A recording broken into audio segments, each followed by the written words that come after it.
ఓం విఘ్నేశ్వరాయ నమ. శ్రీమద్ భాగవతము 66వ అధ్యాయము.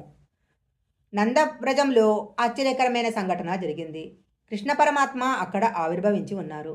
పిల్లవాడేమీ ఏడవలేదు. యశోద పొంగిపోయింది. నందవ్రజము భగవద్భక్తులతోనూ గోవులతోనూ నిండి ఉంటుంది. గోపకాంతలు మహా సంతోషపడిపోతున్నారు. చూసి వద్దామని యశోదా గృహానికి వెళ్లారు. బయటికి వచ్చి ఒకళ్ళతో ఒకళ్ళు చెప్పుకుంటున్నారు. అబ్బా, పిల్లవాడెంత బాగున్నాడే అని పరవశించిపోతున్నారు. బయట నందప్రభువు పొంగిపోతున్నాడు. బ్రాహ్మణులను పిలిపించి గోవులను దానమిచ్చాడు. గొప్ప గొప్ప మేలిమి వస్త్రాలు దానమిచ్చాడు. పిల్లవాని జాతకం చూసి ఎలా ఉంటాడో చెప్పవలసిందని వారిని అడిగాడు. ఆ పిల్లవాడి జాతకం చూసి లేకలేక పుట్టిన నీ కుమారుడు గొప్ప లక్ష్మీ సంపన్నుడవుతాడు. లక్ష్మీదేవి వీనిదే. ఎలాంటి వీరులనైనా ఓడిస్తాడు. గొప్ప దీర్ఘాయుర్దాయాన్ని పొందుతాడు అని వాళ్ళు చెప్పారు. పిదప బ్రాహ్మణులందరూ ఆశీర్వచనం చేశారు. అక్కడకు వచ్చిన వాళ్లలో వృద్ధ స్త్రీలను పిలిచి కృష్ణ పరమాత్మకు నీళ్లు పోయమని అడిగారు. లోకాలన్నిటినీ ప్రళయం చేయాలనుకున్నప్పుడు నీళ్లలో ముంచేసి తాను మాత్రం ఒక మర్యాకు మీద ఏమీ తెలియని వాడిలా బటనవేలు నోట్లో పెట్టుకొని చీకుతూ పడుకునే వటపత్ర సాయి ఏమీ తెలియని వాడిలా ఈ వృద్ధ గోపకాంతల తొడల మీద పడుకొని నీళ్లు పోయించుకొని ఉక్కిరి బిక్కిరి అయిపోతున్నట్లు పడుకున్నాడు. ఆఖరికి ఆ పిల్లవాడిని తీసుకెళ్లి ఒక ఉయ్యాలలో పడుకోబెట్టారు. కంసుడు అష్టమగర్భాన్ని తాను సంహరించగలనని ఎన్నో ప్రయత్నాలు చేశాడు. ఎన్ని ప్రయత్నాలు చేసినా అష్టమగర్భం జారిపోయి ఇంకొక చోట పెరుగుతుంది. తన మృత్యువును ఏ ప్రయత్నం చేత తాను అధిగమించలేకపోతున్నాడు. ఈ సత్యాన్ని కంసుడు అంగీకరించి ఉంటే కంసుడి జీవితం వేరొక రకంగా మారి ఉండేది. ఇక్కడ కంసుడు రాత్రి నిద్రపోయి ఉదయంనే తన మంత్రులను పిలిచి విషయం చెప్పాడు. మీరందరూ చూశారు. నిన్న నేను ఆ బిడ్డను చంపబోయాను. కానీ వెంటనే స్త్రీగా మారిపోయి పైకి వెళ్ళి త్వరలో నువ్వు మరణించబోతున్నావు. నిన్ను చంపేవాడు నాతో కలిసి వేరొక చోట పెరుగుతున్నాడు అని చెప్పింది.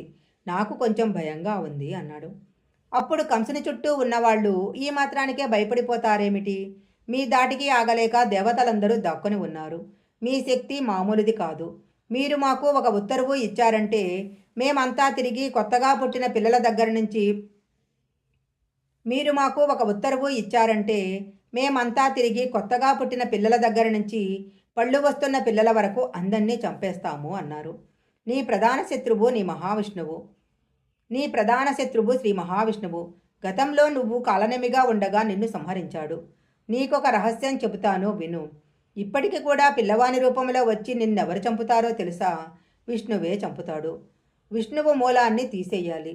ప్రబలంగా విష్ణువు ఎక్కడుంటాడో దాన్ని తీసేయాలి.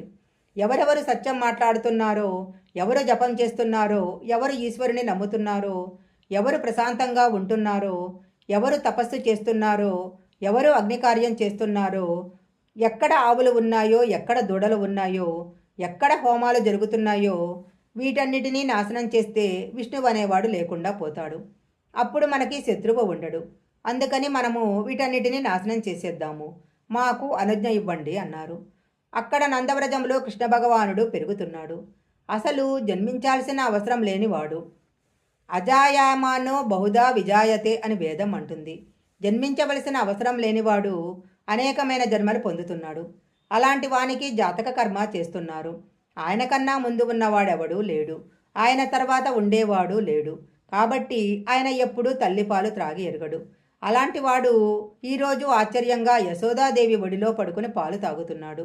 పరబ్రహ్మము అనుగ్రహం ఎంత ఆశ్చర్యము! ఆ యశోద ఎంత పుణ్యం చేసుకుందో కదా! ఆనాడు పాలిచ్చి పెంచింది. ఈనాడు కూడా మనం యశోదను చూడాలనుకుంటే వెంకటాచలంలో వెంకటరమణుని సన్నిధానంలో ఇప్పటికీ పిల్లవాడికి అన్నీ జాగ్రత్తగా అందుతున్నది లేనిది చూస్తూ ఒకళమాతగా కూర్చుంది. ఆయనకు హాని తెలియదు, వృద్ధి తెలియదు. ఒకనాడు ఉండటము, ఒకనాడు లేకపోవటము, పెరగడం తరగడం లాంటివి ఉండవు. అలాంటి వాడు ఆశ్చర్యంగా రోజురోజుకి అమ్మఒడిలో పెరుగుతున్నాడు. ఎంత తపస్సు చేసినా చూడటానికి వీలుగాని మూర్తి ఇవాళ ఏమీ చేతగాని గోపకాంతల ఇళ్లలో పెరిగి పెద్దవాడవుతున్నాడు. నందవ్రజంలో ప్రతి ఇంట్లోకి వెళ్ళి వారు పెట్టాల్సిన అవసరం లేకుండా తానే తినేశాడు. ప్రత్యక్ష కైంకర్యము ఎంత అదృష్టము! ఎంత చదువుకున్నా బ్రహ్మం ఎలా ఉంటుంది అంటే చెప్పటం కుదరదు. మనసు, వాక్కు ఇంకా మేము పరబ్రహ్మము గురించి చెప్పలేము అని ఎక్కడ తిరిగిపోయామో అక్కడ పరబ్రహ్మం ఉంటుంది. అలాంటి పరబ్రహ్మం గురించి ఏ చదువు చెప్పలేదో ఆ పరబ్రహ్మము ఇవాళ గోపకాంతల ఇంట్లో ఒక స్వరూపమై పెరిగి పెద్దవాడవుతున్నాడు. ఇది పరమాత్మ కారుణ్యము. ఏదైనా ఈశ్వరానుగ్రహంతోటే వస్తుంది. శ్రీమద్ భాగవతము 66వ అధ్యాయం సంపూర్ణం.